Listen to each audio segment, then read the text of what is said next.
తెలంగాణ పేదింటి ఆడబిడ్డలకు ₹1,00,000 నగదుతో పాటు ఇందిరమ్మ కానుక కింద తులం బంగారం ఇస్తామని ఎన్నికల ముందు ప్రగల్భాలు పలికిన తెలంగాణ కాంగ్రెస్ పెద్దలు మాట తప్పారు. అధికారంలోకి వచ్చి 33 నెలలు గడుస్తున్నప్పటికీ తులం బంగారం హామీని ఇంతవరకు నెరవేర్చలేదు. అయితే పొరుగు రాష్ట్రంలో తమిళనాడు ముఖ్యమంత్రి విజయ్ మాత్రం ఇచ్చిన మాట నిలబెట్టుకున్నారు.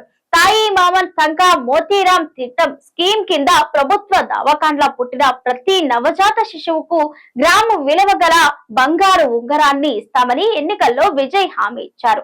అధికారంలోకి వచ్చి 3 నెలలు గడవక ముందే ఇప్పుడు ఆ హామీని ఆయన నెరవేరుస్తున్నారు. రాష్ట్రంలోని 4.41 లక్షల మంది శిశువులకు 755 కోట్లతో బంగారం ఉంగరాలను చేయించనున్నారు.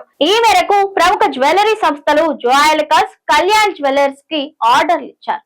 వచ్చే నెల ఈ ఉంగరాలన్నింటినీ పంపిణీ చేయబోతున్నట్లు అధికారులు తెలిపారు. తమిళనాడులో ఎన్నికల హామీలు జెట్ స్పీడ్ తో అమల్లోకి వస్తుంటే తెలంగాణలో మాత్రం నత్తతో పోటీ పడుతున్నాయి. ఎన్నికల్లో ఇచ్చిన 420 హామీల్లో పట్టుమని 10ని కూడా కాంగ్రెస్ సర్కార్ అమలు చేయలేదు. తులం బంగారం హామీ విషయానికి వస్తే రాష్ట్రంలో కళ్యాణ లక్ష్మి పథకానికి ఇప్పటి వరకు 4,30,293 మంది దరఖాస్తు చేసుకున్నారు. ఈ లెక్కన ఒక్కొక్కరికి తులం బంగారం చొప్పున లెక్కేసుకుంటే రాష్ట్రంలోని ఆడబిడ్డలకు రేవంత్ ప్రభుత్వం 4,303 కిలోల బంగారం బాకీ పడినట్టు అర్థమవుతోంది. ఇచ్చిన హామీలను అమలు చేయని రేవంత్ సర్కార్ పై తెలంగాణ వాదులు మండిపడుతున్నారు.